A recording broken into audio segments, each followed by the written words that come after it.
paling penting ya alat bukti. Kalau alat buktinya tidak terang, karena memang di penyelidikan dan penyidikan itu, di penyelidikan itu kan masih dapat atau tidaknya. Saya mengilustrasikan dalam kelas, lampu ini masih bisa on off. Jadi fase penyelidikan itu masih dalam fase serangkaian tindakan untuk dapat atau tidaknya.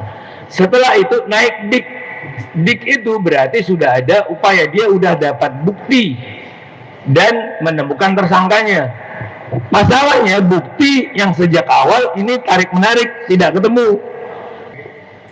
Karena saya pernah bertemu sama Pak Jokowi bulan Februari 2015, saya ditanya apakah foto ini sama. Secara kasat mata saya belum salah waktu itu. Ya, itu beda. Jadi kalau saya katakan nurani saya, bro, kamu bilang aja sama, kenapa sih loh? Nurani saya nggak bisa mengatakan begitu. Siapapun yang berdamai dengan Jokowi berarti dia melakukan deklarasi pengkhianatan kepada rakyat. Tema yang sangat krusial bagi masa depan penegakan hukum kita yaitu membedah KUHP dan KUHP baru menentukan nasib Jokowi. Ya, membedah KUHP baru dan KUHP baru menentukan nasib Jokowi. Tema ini sengaja mengajak kita untuk melihat lebih dalam, melampaui teks pasal-pasal kedua undang-undang baru ini, menuju pada konteks yang lebih luas dan konsekuensi yang mungkin akan muncul. Tema ini bukan sebuah pernyataan atau pertanyaan yang sempit atau personal, akan tetapi ia adalah sebuah lensa untuk menguji. 1. Kemandirian hukum dan aparat penegak hukum, sejauh mana rejim hukum baru ini dapat berdiri independen, bebas dari kepentingan politik kekuasaan. 2. Bagaimana instrumen hukum ini akan digunakan dan apakah ia akan menjadi alat rekonsiliasi, alat pembenaran, atau justru menjadi alat kriminalisasi di masa yang akan datang. 3. Apakah KUHP baru yang lebih, apakah KUHP yang baru ini lebih melindungi hak asasi manusia dan kebebasan berekspresi, atau justru membuka ruang yang lebih luas untuk represi. Tema diskusi ini tidak bertujuan untuk menghakimi satu individu atau menghakimi Jokowi, melainkan untuk mengkritisi sebuah sistem dan konstruksi hukum yang mulai berlaku untuk semua, termasuk untuk mereka yang pernah dan akan memegang tampuk kekuasaan tertinggi. Nasib seorang Jokowi dalam tema diskusi ini hanyalah sebuah test case yang aktual untuk mengukur kekokohan, keadilan, kemandirian, dan netralitas sistem hukum kita yang baru dan netralitas aparat penegak hukum kita. Kelahiran KUHP dan KUHP baru ini memantik sejumlah pertanyaan, kekhawatiran, bahkan kecemasan dan perdebatan publik yang intens, memicu gelombang kontroversi akibat adanya banyak pasal kontroversial berbau kolonial dan represif. Apa yang kita hadapi hari-hari ini di awal berlakunya KUHP dan KUHP baru adalah terjadi praktek penegakan hukum yang menjungkir balikan akal sehat kita semua.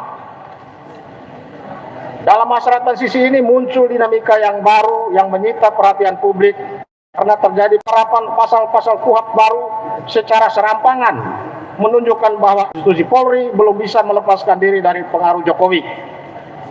Inilah yang sangat disayangkan karena terjadi anomali dalam penggunaan mekanisme restoratif justice dalam proses pemberian SP3, dilakukan dengan menabrak, membenturkan, bahkan memanipulasi sejumlah larangan, sejumlah pembatasan, dan sejumlah pengecualian sebagaimana diatur dalam ketentuan peralihan dan tentang mekanisme keadilan restoratif di dalam KUHP baru. Perjuangan rekan-rekan seperti Mas Roy Suryo, Bung Rizal Fadila, Ibu Kurniatri Royani, Bung Rustam Effendi, dan kawan-kawan dalam mengadvokasi dugaan ijazah palsu Jokowi sama sekali tidak ada muatan kepentingan pribadi, apalagi muatan politik, tetapi semata-mata karena membela kepentingan umum yang lebih besar dengan pengorbanan yang tak terhingga nilainya melalui upaya hukum guna memastikan apakah ijazah Jokowi asli atau aspal atau memang sama sekali palsu. para narasumber, moderator, dan hadirin sekalian. Berbagai anomali yang terjadi mengiringi pemberlakuan KUHP dan KUHP baru pada masa transisi ini, sebagaimana dapat kita saksikan bersama dalam kasus restoratif justice dan SP3 terhadap laporan Jokowi dan kawan-kawan. Ini pertanda tidak sehat dan menunjukkan betapa Polri belum bisa melepaskan diri dari pengaruh Jokowi. Penggunaan mekanisme restoratif justice dan ketetapan SP3 yang bermula dari pertemuan di Solo pada tanggal 8 Januari 2026 menggambarkan betapa terkesan dan ketakutan yang luar biasa, tetapi bukan dari para tersangka, melainkan dari Jokowi demi menghentikan proses hukum yang sedang berjalan melalui restoratif justice dan SP3 dengan segala cacat dan akibat hukumnya. Oleh karena itu, tim advokasi anti kriminalisasi akademisi dan aktivis menyatakan keprihatinan yang mendalam atas anomali dalam pelaksanaan KUHP dan KUHP baru, karena pada saat yang bersamaan justru disambut dengan beberapa tindakan penyidik yang melanggar prinsip-prinsip berlakunya KUHP dan KUHP. Ini adalah langkah mundur karena terjadi tambal sulam penyelesaian yang tidak profesional dan tidak bermartabat demi mengembalikan nama baik seorang Jokowi yang sesungguhnya sudah sulit untuk dikembalikan lagi. Untuk itu kepada bapak-bapak narasumber, kami mohon untuk bongkar habis kompleksitas permasalahan yang ada demi perbaikan penegakan hukum kita ke depan. Akhir kata, semoga diskusi ini memberikan pencerahan, menambah kasana keilmuan kita, dan memberikan kontribusi nyata bagi perbaikan penegakan hukum di negeri tercinta ini. Selamat berdiskusi. Wassalamualaikum. Terima kasih.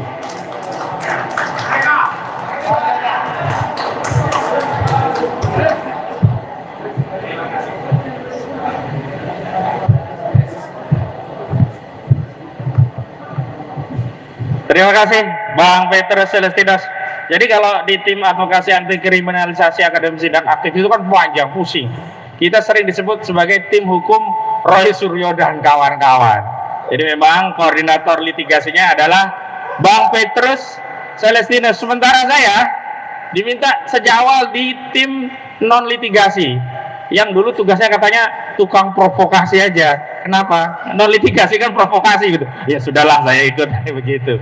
Jadi begitu, terima kasih. Dan sekedar info, selain untuk membahas KUHP dan deklarasi pernyataan bersama, agenda ini juga dalam rangka untuk mempersiapkan pengawalan terhadap saudara-saudara kita, aktivis-aktivis kita yang dikriminalisasi oleh rejim Joko Widodo, yang setelah membebaskan sebagian, kemudian klaster yang kedua berkasnya dilimpahkan kejaksaan, ternyata klaster yang satu yang tidak mendapatkan fasilitas dari Joko Widodo, yang tidak mau berdamai dengan kepalsuan Joko Widodo, yang tidak mau kompromi dengan kebohongan Joko Widodo, itu mendapatkan stick atau injakan, yakni apa?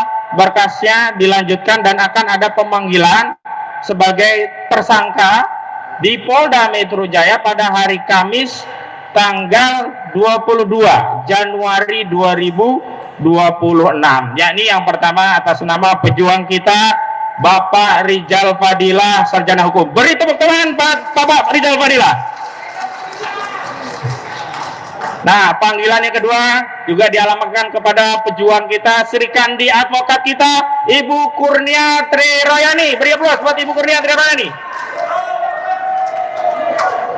Dan yang ketiga tentu saja aktivis yang ya tak lekat oleh zaman, yang mewarisi sejarah aktivis dari pendahulunya dan melanjutkan perjuangan kepada generasi selanjutnya, yang hari ini juga mendapatkan ya injakan dari rejim Sulu, ya, karena tidak mau berdamai dengan kepalsuan, kebohongan, dan kezaliman. Siapa lagi? Dia adalah Bang Rizal Fadilah. Oh, sorry.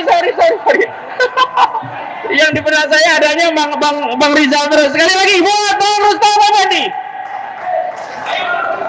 Saya tentu saja kalau nge-host nggak ahli, karena itu di acara ini kita panggil ahlinya ahli core of the core, katanya Bang Dul ya.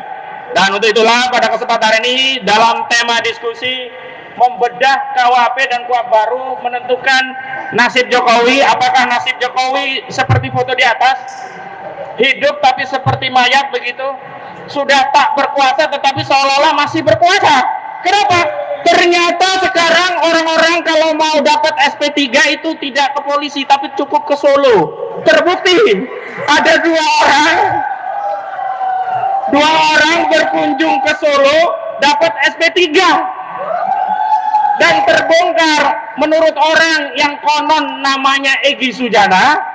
Dia datang ke Solo, dia marah-marah ke Jokowi, lalu apa yang bisa saya lakukan? Kata Egy Sujana, Anda perintahkan Presiden, perintahkan Kapolri, perintahkan Tindak Pidana Umum untuk SP3 saya. Lalu katanya Jokowi memanggil polisi dan perintahkan itu. Berarti benar kan? Kendali hukum di negara kita tidak lagi pada asas dan peraturan, mungkin juga tidak lagi terikat dengan KUHP dan KUHP baru, tapi dikendalikan oleh Solo. Sampai ada kelakar di sosial media. Kelakarnya begini, Donald Trump itu memberikan saran kepada Maduro agar dia datang ke Solo agar bisa mendapatkan SP3. Itu kelakarnya. Saking hebatnya Solo ini ya, sampai Donald Trump pun merekomendasikan Maduro untuk datang ke Solo. Tapi saya berkelakar pula, kayaknya Maduro nggak mau ke Solo karena dia khawatir takut dianggap pengkhianat oleh rakyatnya. Jadi sekali lagi, apapun yang terjadi, jangan pernah mendatangi Solo. Apapun alasannya, kalau Anda sudah datang ke Solo, berarti Anda sama saja melakukan deklarasi pengkhianatan kepada seluruh rakyat Indonesia. Dan statement ini sebenarnya sudah saya berikan ya dengan tegas saat di Polda Metro Jaya. Apa saat itu di Polda Metro Jaya sudah ada narasi untuk mendamaikan, memanfaatkan tim Komisi Reformasi Polri yang katanya akan melakukan mediasi oleh para pihak dan nanti akan ada penyelesaian restoratif justice. Sejak saat itu sudah saya katakan dengan tegas, siapapun yang berdamai dengan Jokowi berarti dia melakukan deklarasi pengkhianatan kepada rakyat. Ternyata kata-kata itu tidak lebih berharga ketimbang rayuan SP3. Ternyata ada orang yang lebih memilih SP3 ketimbang dianggap sebagai pengkhianat rakyat. Tapi ya sudahlah, hidup ini kan pilihan. Kita tidak pernah dipaksa untuk menjadi pejuang dan kita juga tidak dipinta untuk memilih menjadi pecundang. Tetapi sekali lagi, perjuangan kita, amal kita itu sejatinya tidak sedang kita pertanggungjawabkan kepada rakyat, tidak sedang kita pertanggungjawabkan kepada anak dan cucu kita, tapi sejatinya perjuangan kita akan pertanggungjawaban di hadapan Allah Subhanahu wa Ta'ala. Dan saya tegaskan, setiap orang akan mendapatkan sesuai dengan apa yang dia niatkan. Innamal a'malu binniyat. Siapa yang meniatkan mencari dunia, maka dunia yang dia akan dapatkan. Siapa yang meniatkan diri untuk cari akhirat, Allah kata hadapan kakinya. Bukur dia. Saya gak enak katanya kalau ngasih apa-apa dikira orasi. Tapi memang itu apa ya, sudah menjadi nalurinya. Saya itu kalau dari jauh melihat ada mic itu pengennya cepat mendekat itu. Ada mic ini, saya bisa orasi gitu. Jadi sebenarnya keliru. Solo itu kalau mau merayu saya tidak perlu pakai uang berkoper-koper, tidak perlu pakai SP3 dan lain-lain. Cukup hadiahi saya mic. Dari jauh saya akan mendekati mic itu. Tapi saya katakan kepada orang Solo, "Hai Solo, kau telah berbuat zalim kepada rakyat Indonesia. Karena itu kami akan melakukan perlawanan dengan atau tanpa siapapun. Karena perlawanan ini bukan karena sosok orang. Kau bisa membuat sosok orang tertentu berubah haluan, tapi kau tidak akan bisa mengendalikan perjuangan, tidak akan pernah menghentikan langkah kaki perjuangan, dan akan tetap membara perjuangan melawan kebohongan, kezaliman geng Jokowi." Sebelum kita lanjutkan, saya undang juga ya para aktivis ya yang konsisten ini ya, yang juga tersangka kebetulan ya. Silakan naik ke atas panggung Ibu Kurnia Triroyani.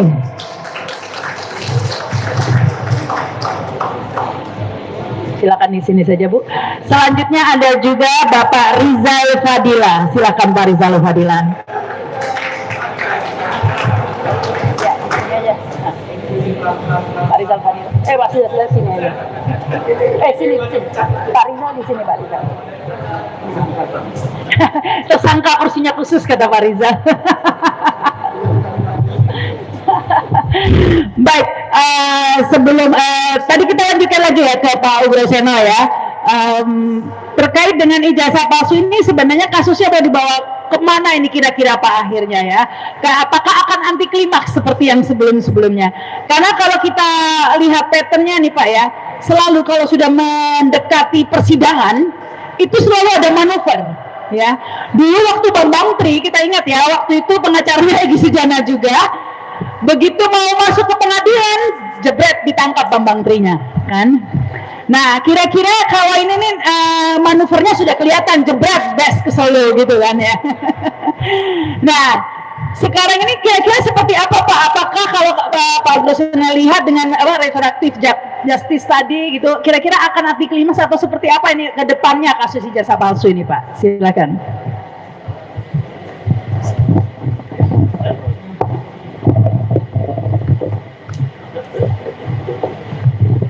Assalamualaikum.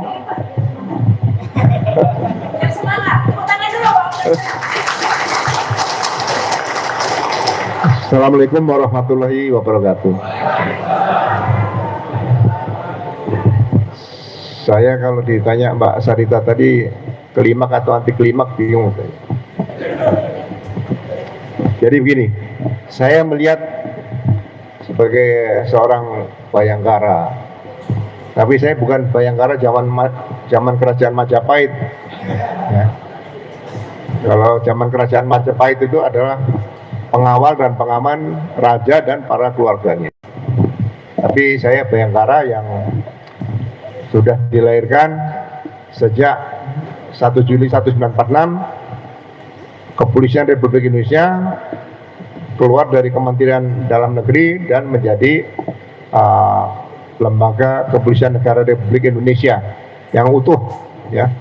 Jadi perjalanan sejarah Polri ini semuanya harus diketahui para junior di Polri, ya kan, sudah mengalami fase-fase di bawah kementerian, menjadi kementerian sendiri, ya.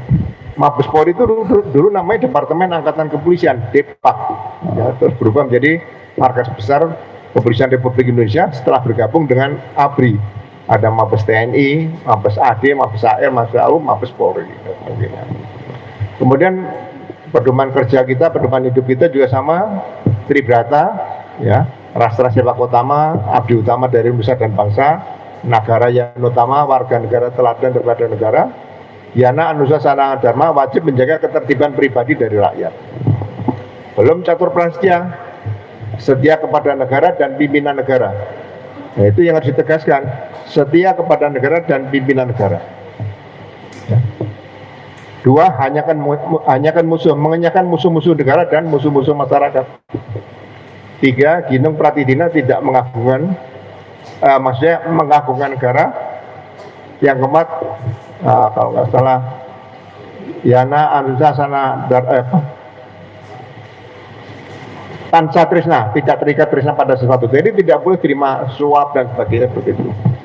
Nah, kembali kepada ijazah tadi, ijazah yang diduga palsu, ya. Saya ngamati sejak awal, sebetulnya arahnya ini jangan sampai terjadi lagi nanti tahun 2029. Ya. Jadi kalau sekarang peristiwa ini, pertama pelaporan kalau nggak salah TPUA, ya. Kemudian di Bareskrim, saya mulai melihat agak ke dalam.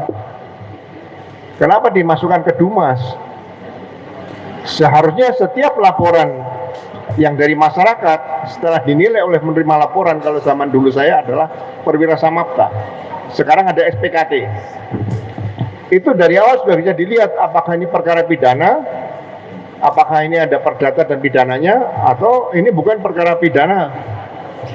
Itu perwira samapta yang berpangkat letnan 2, tidak usah berpangkat sampai kombes, itu sudah bisa menilai kemampuan seorang perwira letnan 2, kalau sekarang inspektur 2, sampai tahun 1999, saya waktu masih Kapolres ya, itu sudah bisa menilai. Tidak ada Dumas. Dumas itu adalah pengaduan masyarakat terhadap perilaku menyimpang Polri. Ya. Nah, yang dilaporkan adalah dugaan ijazah palsu. Harusnya setelah terima laporan dari TPUA diterbitkan laporan polisi, kemudian surat perintah dimulai penyidikan, dan baru dilengkapi dengan beberapa tindakan administrasi penyidikan. Ada surat panggilan, kemudian surat penyitaan kalau perlu dan sebagainya. Ya. Sampai pemeriksaan laboratorium forensik. Karena pemeriksaan laboratorium forensik Polri itu atau laboratorium kriminalistik zaman dulu Labkrim namanya, itu harus ada dasar laporan polisi dan surat perintah dimulai penyidikan.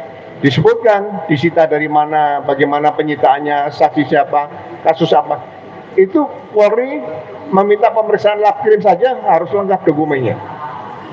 Ya. Tidak hanya lesan minta tolong diperiksa, bukan. Ya. Nah kemudian dihentikan setelah dinyatakan bahwa ijazah itu asli. Malah ada laporan dugaan ijazah palsu, kemudian langsung dijawab ijazah asli. Itu bukan hal yang mudah, sangat kompleks. Yang saya katakan tadi, ada pemeriksaan laporan forensik, ada pemeriksaan saksi. Ya. Apalagi ijazah katanya sudah diterima di Bareskrim. Nah ini ijazah saya katakan kemarin di sidang pengadilan di Solo, ini barang titipan atau barang bukti. Gitu loh.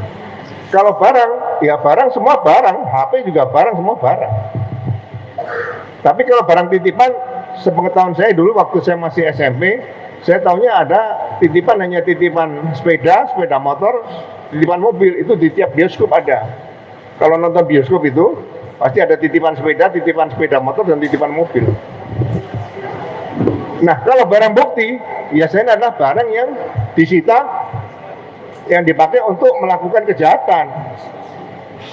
Makanya dalam penyerahan tahap 2, kalau dalam proses penyidikan ini lancar, itu penyerahan tahap 2 itu adalah penyerahan tersangka dan barang bukti, bukan penyerahan alat bukti. Kadang-kadang orang bingung, apa beda barang bukti dan alat bukti seperti itu. Ya, ini edukasi ya.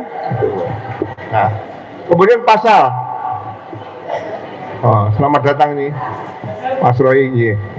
Nah, kemudian pasal akibat penelitian. Jadi penelitian yang dilakukan oleh Pak Roy Suryo, Pak Rismon sama Dr. Tiba, sebetulnya itu tidak ada penelitian untuk rencana mencemarkan nama baik atau fitnah.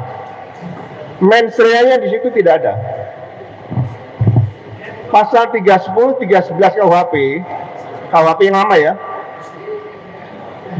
itu tidak bisa dilakukan secara berjamaah. Ayo sama-sama kita mencemarkan nama baik atau memfitnah, tidak ada. Kalau saya dilaporkan mencemarkan nama baik, berarti seseorang yang sejak saya cemarkan hanya menuntut saya. Tidak bisa pasal 310, 311 selama saya jadi di Polri aktif, ya, dikaitkan dengan pasal 55 dan 56 KUHP penyertaan. Kalau dikenakan pasal 55 dan 56 KUHP penyertaan, siapa yang melakukan, siapa yang menyuruh melakukan, ya, siapa yang menyarankan untuk melakukan pencemaran nama baik dan fitnah, dan siapa yang membantu di situ, ya. Jadi ini pasalnya menurut saya sangat aneh. Kemudian kalaupun ada pasal pencemaran nama baik 310 dan fitnah 13 KUHP, harus dibuktikan dulu pencemarannya dalam bentuk apa, fitnahnya dalam bentuk apa. Nah ini kaitan dugaan ijazah palsu. Apakah setiap orang yang mengatakan, biasanya ada gini, kalau di dalam bisnis itu misalnya ada agar-agar Swallow dulu ada, itu bukan merek palsu. Kalau berkaitan dengan merek, itu merek terdaftar dan tidak terdaftar. Apakah mengatakan bahwa merek tidak terdaftar itu adalah merek palsu? Bukan. Kalau saya membuat merek tidak terdaftar, ada yang merasa berat, apakah saya kena 310, 311? atau pemalsuan juga enggak. Ada pengadilan niaga, bukan pidana. Ya. Nah, jadi sekali lagi saya tekankan di sini, dugaan ijazah palsu ini seharusnya harus dibuktikan dulu di awal. Ya. Jadi bukan pelapor 311 kemudian diserahkan ijazahnya disimpan, apalagi disita. Menurut saya sangat menyalahi aturan hukum acara pidana kalau ijazahnya Pak Jokowi tadi disita oleh kepolisian. Ya. Nah, kemudian pada saat saya sampai di saksi pengadilan Solo, saya hanya dilihatkan saja ini foto dari fotokopi, mungkin saya nggak tahu, yang namanya tidak asli ya. Kemudian ada yang ijazah asli milik almarhum Mas Bambang di situ. Nah, kemudian waktu ditanya sama pengacara Pak Taufik, karena saya pernah bertemu sama Pak Jokowi bulan Februari 2015, saya ditanya apakah foto ini sama. Secara kasat mata saya belum salah waktu itu. Ya. Itu beda. Jadi kalau saya katakan nurani saya, bro, kamu bilang aja sama, kenapa sih lo? Nurani saya nggak bisa mengatakan begitu. Ya, saya selalu bicara sama nurani saya. Bukan nurani loh, hati nurani bukan ya. Nurani beda ya, gitu ya. Nah, setelah saya katakan seperti itu, ya udah, perasaan saya apa adanya saya katakan di depan majelis hakim waktu itu. Ya. Nah, kemudian kalau kaitan dengan SP3 dan rencana RC, saya mohon maaf Pak Marwara tadi ya, saya membaca KUHP yang baru, nanti kalau ada pakarnya, saya sepertinya hopeless kalau ada KUHP yang baru. Benar. Apa yang dimaksud dengan RJ situ? Keadilan restoratif. Ya. Ini nanti akan digunakan oleh oknum. Orang nagih utang, pasalnya dijadikan penipuan penggelapan. Ditahan. Ya kan? Kalau dia bisa minta maaf, mengembalikan kerugian dan sebagainya, langsung RJ SP3. Nah, ini lembaga RJ ini lembaga apa dalam KUHP nanti? Ya. Saya bukan katakan seluruhnya jelek, tapi ini saya sangat berterima kasih ada beberapa warga masyarakat yang sudah menggugat di MK. Ya, kalau perlu dipending dulu nggak ada masalah. Ya. Sama dengan KUHP nanti. Itu harus didalami betul, jangan Undang-Undang Nomor 1 Tahun 2023 sudah diblokkan sejak 2026, termasuk Undang-Undang Nomor 20 Tahun 2025 tentang hukum acara pidana akan diberlakukan. Saya rasa ini masih perlu ditinjau kembali. Ya. Dan sekali lagi berkaitan dengan apa tadi SP3 yang diberikan kepada Pak siapa? Edi Sujana dan Pak Damai Hari Lubis, ya. Saya mencoba membaca kembali ketentuan penghentian penyidikan. Itu ada 6 kriteria. Yang pertama, tidak cukup bukti. Berarti tidak memenuhi unsur minimal 2 alat bukti, itu tidak terpenuhi. SP3 ya. Yang kedua, itu masuk perkara perdata. Itu bisa di SP3. Yang ketiga, masuk perkara administrasi. Mungkin tata usaha negara. Yang keempat, kedaluarsa. Yang kelima, tersangka meninggal dunia. Yang keenam, nebis in idem. Dari 6 kriterianya yang masuk dasar penghentiannya Pak Egy Sujana dan Pak Damai Hari Lubis ini, kalau dikaitkan dengan pelaku subjeknya, berarti harusnya diambil yang nomor 5, tersangka meninggal dunia. Tapi ini tersangka belum meninggal dunia. Ya. Jadi aneh. Tapi kalau dikaitkan dengan yang 5 yang lain, ya, karena saya lihat kembali ke yang pertama tadi, kan ada laporan ke TPUA ini, yang di baris game. Kalau memang diakui pasal 55 dan 56 KUHP itu bisa berkait dengan pasal 310 dan 311, berarti perkara itu semuanya harus SP3. bukan di cicil apa kayak kredit motor gitu, bukan. Ya. Ini edukasi ya. Jadi saya katakan ini kan sejarah perjalanan penyidikan ke depan. Jadi sekali lagi SP3 itu sebenarnya juga bukan kepastian hukum.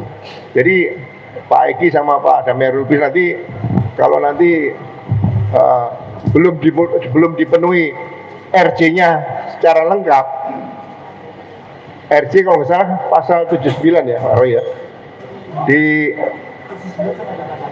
79 sampai 88 di KUHP ya, KUHP yang baru itu cukup berat minta maaf.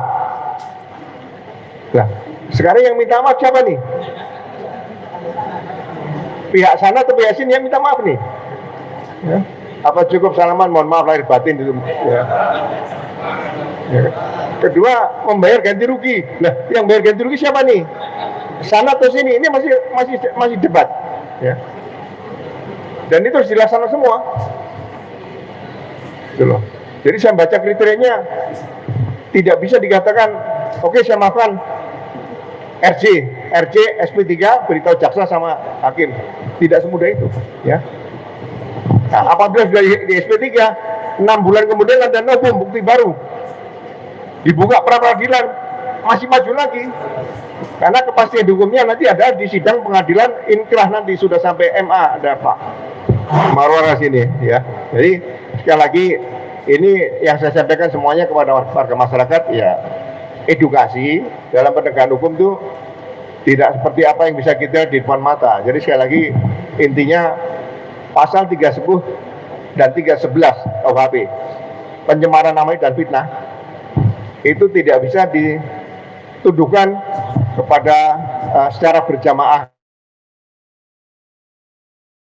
Apa yang dikaitkan dengan fitnah dan pencemaran nama baik tersebut, ya. Sehingga menurut saya juga ijazah palsu ini harus benar-benar clear dulu, nah, untuk bisa menentukan nanti masuk ke 310 atau 13 KUHP. Itu saja dari saya. Terima kasih atas perhatiannya. Assalamualaikum warahmatullahi wabarakatuh. Waalaikumsalam warahmatullahi wabarakatuh. Ini saya bingung. Tepuk tangan sekali lagi untuk Pak Ugrasena dan juga Pak Marwar karena narasumber kita juga sudah lengkap ya hari ini. Pak Asmi dan Mas Roy Suryo juga sudah hadir. Sehat Mas Roy? Kesini tadi naik mobil warna apa? Warna merah, nyopir sendiri di pompa bensin.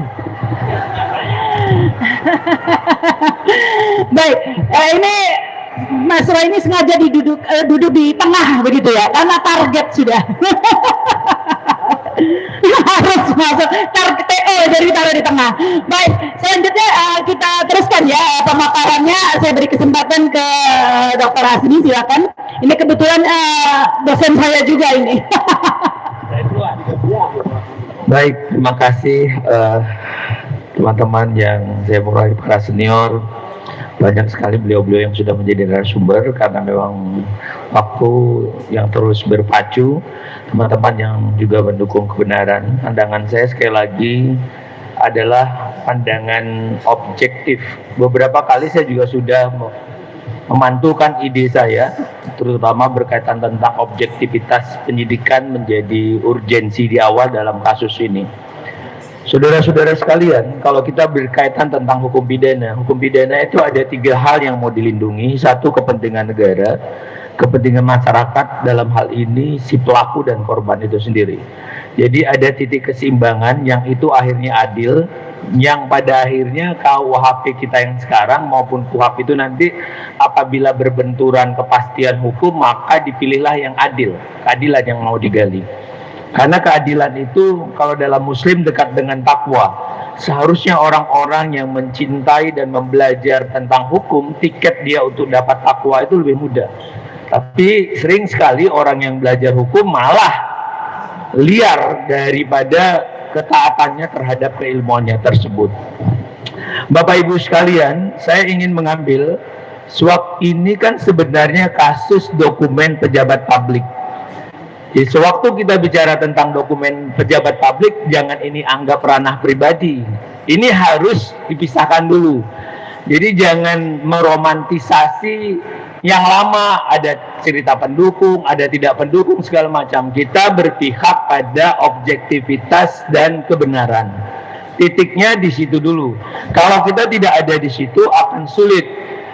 Pada waktu kita sudah memilih jalur, karena sesuatu yang tidak ditata atau liar itu tidak baik. Tapi sesuatu yang tertata itu biasanya ditandai dengan transparansi. Sewaktu transparansi tidak ada, berarti akan menjadi sulit untuk berikutnya.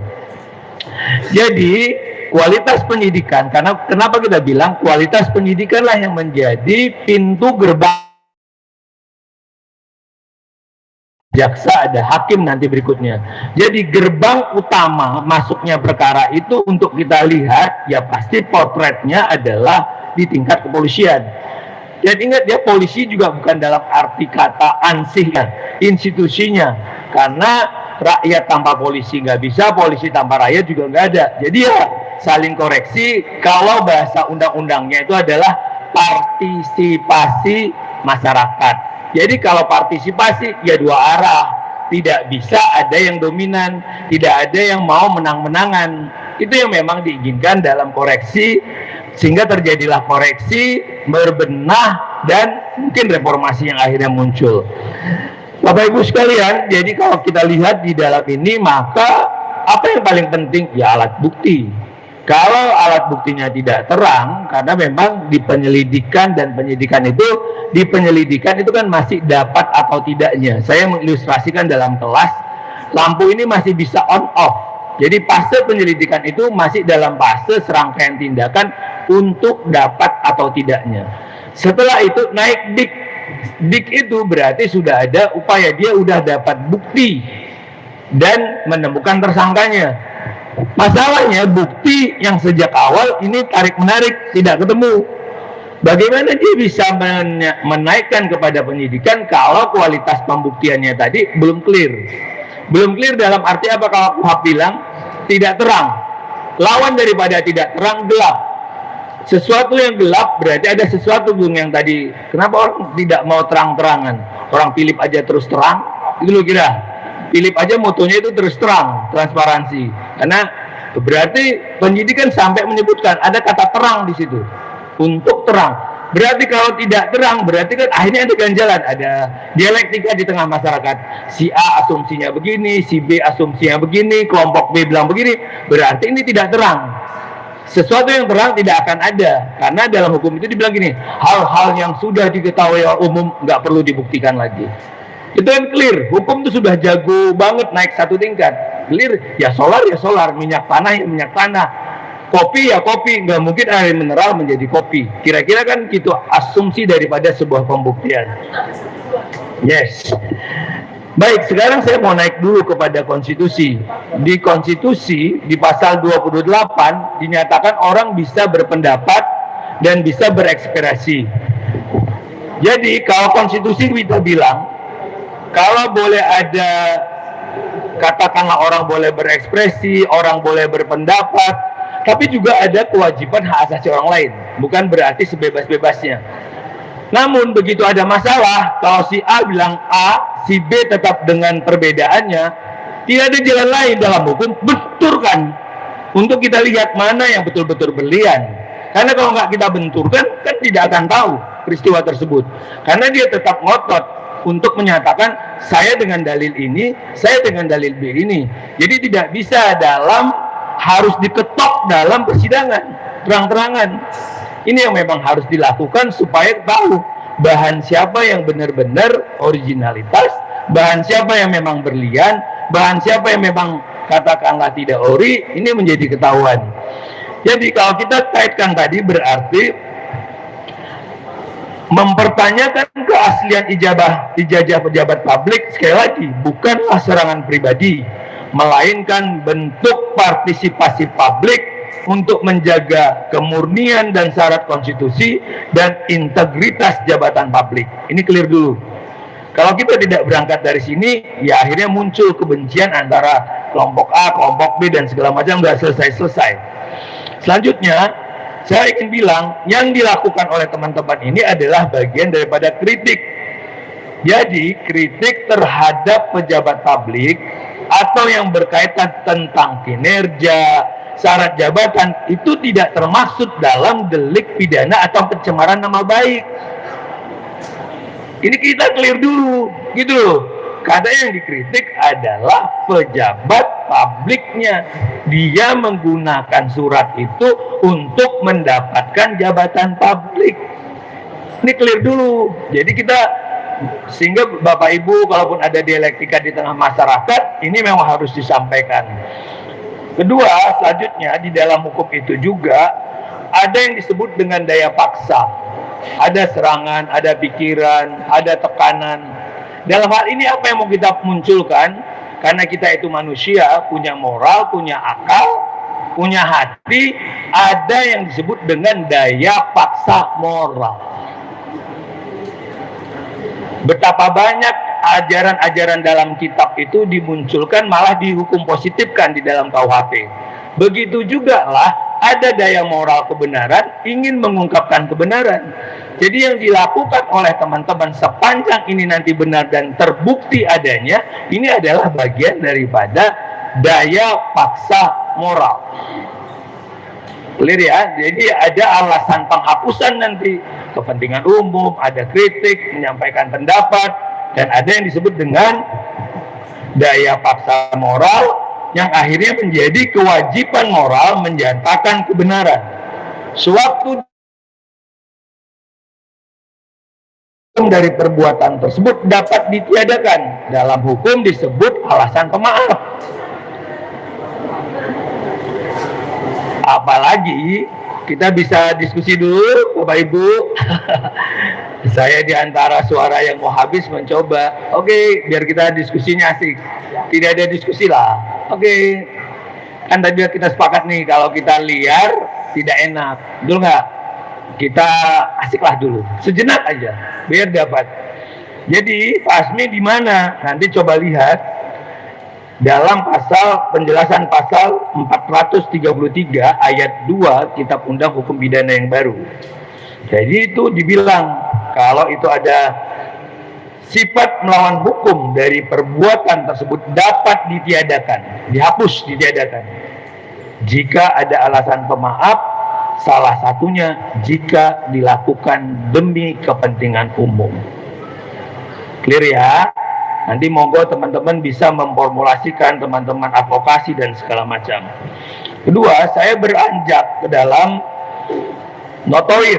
Notoir itu digunakan di dalam pasal 235 ayat 2 KUHP ya. Jadi kalau Bapak Ibu nanti alat bukti sekarang itu berkembang. Kalau yang lama 5, sekarang jadi 8. Di kelas saya menyebutnya alat bukti itu menjadi kodenya 3K plus Facebook.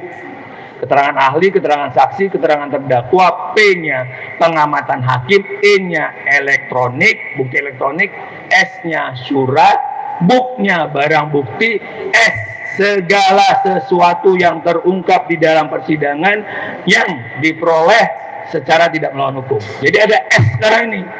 Jadi daya juang di dalam persidangan itu karena dia adversial nanti antara lawyer dan jaksa nanti battle, tidak seperti KUHP yang lama. Jadi ada 8 nih, nanti tolong disimpan S-nya sama surat tadi, itu jadi penting. Terus jika sudah, jadi kalau notoir tadi, jika sudah secara umum diketahui dan itu disebutkan, ya seharusnya tidak menjadi pencemaran nama baik dong. Orang sudah tahu, misalnya ya, produk katakanlah ijazah yang lagi didialektikakan itu memang tidak misalnya. Kalau itu yang disampaikan memang itu bukanlah barang katakanlah kopi, tapi dia tetap klaim adalah air mineral, ya tetap salah. Jadi teman-teman, jadi apa yang ingin saya sampaikan, ada imunitas kritik. Kan kalau kita jadi bayi ada diimunisasi, jadi di dalam hukum juga diberikan sejak zaman dulu. Belanda juga bilang, bukanlah pencemaran nama baik jika dilakukan untuk kepentingan umum. Nah, itu kita formulasikan di dalam obatnya, namanya imunitas kritik. etik, yang tadi untuk kepentingan umum, hak moral dan segala macam.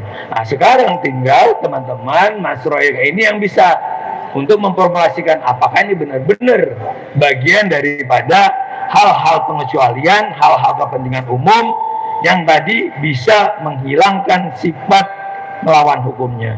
Jika tidak, pasti ada jadi resiko dong, ya kan, terhadap sesuatu yang kita lakukan. Ada perbuatan, ada pertanggungjawaban, ada pemidanaan. Tidak ada perbuatan, tentu tidak ada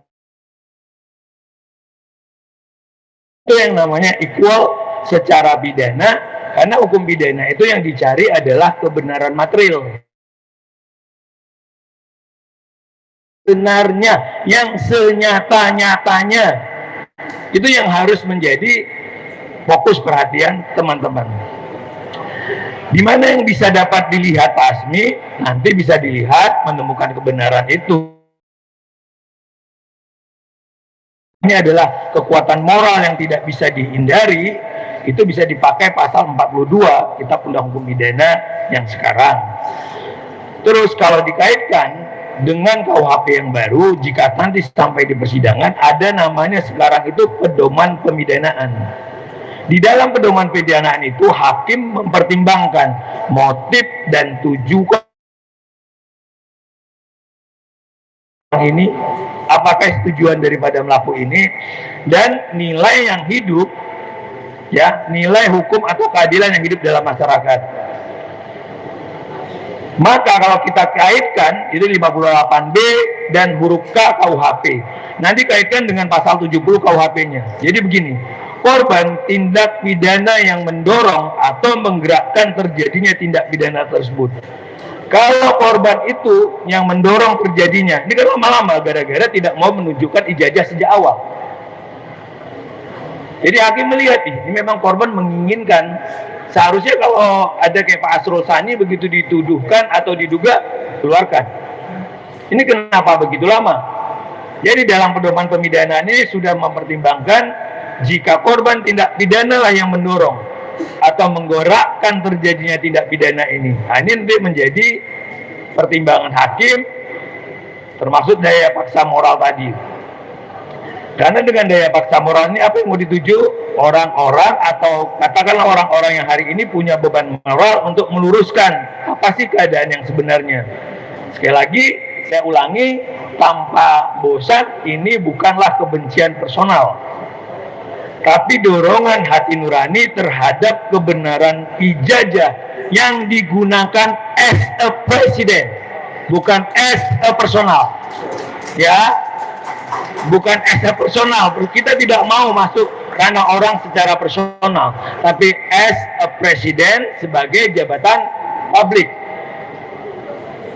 Sehingga apakah ijazah yang dipergunakan presiden itu benar, nyata, clear, atau ada kebohongan publik atau tidak?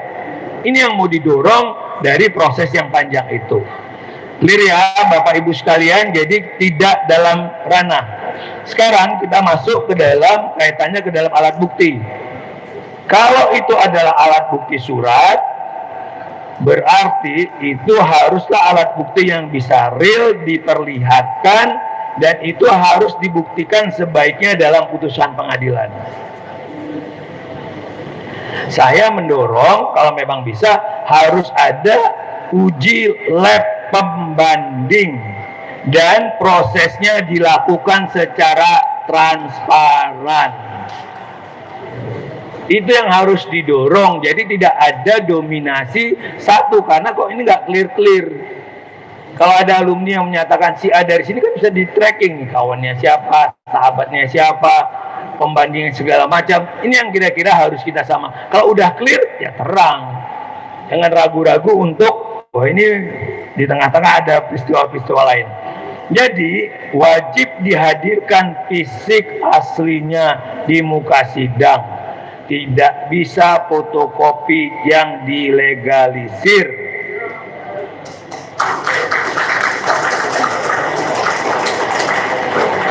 Karena yang mau diuji adalah apa?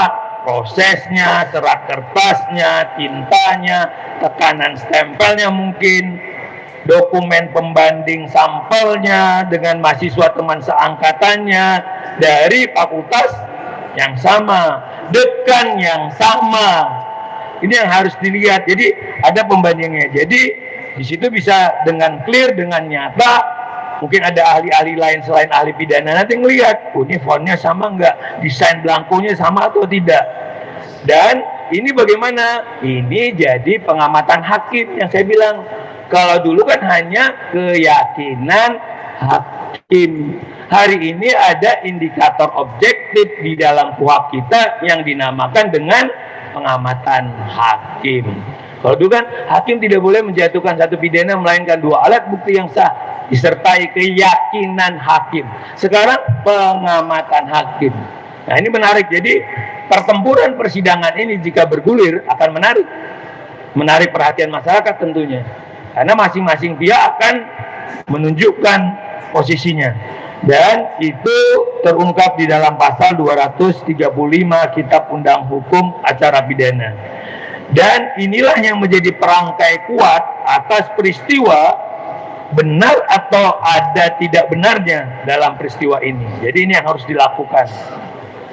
Jadi tidak boleh dengan alasan hilang, rahasia pribadi lagi, tidak bawa atau keselip, karena ini akan menilai pembuktian. Bukti menjadi kegagalan pembuktian dari pihak korban jika pihak korban tidak kooperatif. Dia klaim, saya korban, tapi korban tidak mau menunjukkan di mana letak itu. Nah, jadi ini menjadi kegagalan pembuktian dari pihak korban dalam hal ini Pak Presiden Jokowi. Terus, jika hakim, karena tadi ada pengamatan hakim, jadi kalau hakimnya ragu-ragu, in dubio pro reo itu yang kita kenal, dalam keraguan-raguan pasti harus dipilih yang menguntungkan orang yang lagi sidang. Kalau nanti ini tidak bisa nyata-nyata dan clear, ini yang menjadi catatan oleh teman-teman yang lagi berjuang, dan hakim biasanya cenderung entah itu onslaught, entah itu dibebaskan. Kira-kira yang menjadi pertimbangan. Sekarang kita tadi bahas sedikit, ini mungkin ya di terakhir, kalau RJ dikaitkan tadi adalah akhirnya mencabut laporan, atau tadi adalah ada SP3, gugurlah kewenangan negara menuntut. Pasti polisi wajib menghentikan kasus demi hukum karena pelapor sudah cabut. Namun seharusnya ada penyimbangan. RJ itu orang sudah clear, lapang, lego, dan secara transparan. Karena tidak hanya teman-teman yang kemarin sowan saja, seharusnya kan clear persoalannya secara utuh, karena ini saling satu rangkaian menurut saya. Tidak fair dong satu gerombolan dalam kereta tiba-tiba di-cut aja satu gerbongnya yang harus berjalan, sehingga apa yang terjadi? Ada residu masalah yang tidak tuntas. Kebenaran yang sesungguhnya, kebenaran materi tidak. Jadi mundur ke belakang, uji forensik yang berbanding jadi batal, tidak bisa lagi melihat ijazah melalui di pengadilan. Jadi status ijazahnya ini nanti seperti status quo aja, karena nggak clear. Kecuali RJ kemarin saya sepakat sama-sama clear, para pihak saling memulihkan, para pihak secara transparansi dan terbuka, itu bisa diterima. Kalau ini ada PR lagi, ada residu masalah yang tersisa. Kita sudah tahu lah, gunung sudah meletus tetap ada lahar dingin kok. Bukan berarti setelah meletus itu selesai. Lahar dingin itu juga kadang menakutkan, mencemaskan, dan ini bisa menjadi lahan dalam tanda petik mainan bagi orang yang hidup di area itu. Dia suka sesuatu yang liar, jadi mainan terus. Karena ada orang yang tipenya suka hati yang sepi itu, ya sukanya ribut-ribut begitu. Nah, makanya kita bilang supaya tidak ada residu masalah, seharusnya tuntas. Tentu ada dua, bagi yang pro begini, bagi yang pengkritik mungkin ada cara-cara yang mereka hadapin. Jadi SP3 ini belum menyelesaikan secara tuntas dan tidak bisa membuktikan objek ijazah itu secara clear kalau SP3-nya dipotong kompas seperti ini. Ini mungkin catatan saya, mudah-mudahan bermanfaat. Lebih kurangnya saya mohon maaf. Assalamualaikum warahmatullahi wabarakatuh. Waalaikumsalam warahmatullahi wabarakatuh. Di sini saja. Ya, itu tadi ya, sekali lagi tepuk tangan untuk Dr. Azmi. Sudah dijelaskan ya berbagai kelemahan dari kasus ijazah palsu ini ya. Dan kalau ditarik garis yang paling utama kelemahannya adalah karena di hukum itu kan ada azas kepastian hukum yang paling utama. Nah itu yang nggak ada di ijazah palsu ya. Tidak ada kepastian begitu ya. Tadi tidak disampaikan bagaimana bisa naik ke penyidikan sementara belum dipastikan begitu ijazahnya ini asli apa enggak gitu loh, alat buktinya apa begitu ya. Karena kepastian hukumnya yang utama, bisa dikatakan kalau di hukum itu kepastiannya itu harus seperti yang itu loh. Sekarang 1 tambah 1 berapa? Nah, 8 kali 8? Nah gitu. Ibu kota Indonesia. Nah itu nggak pasti, itu nggak boleh seperti itu, harus pasti.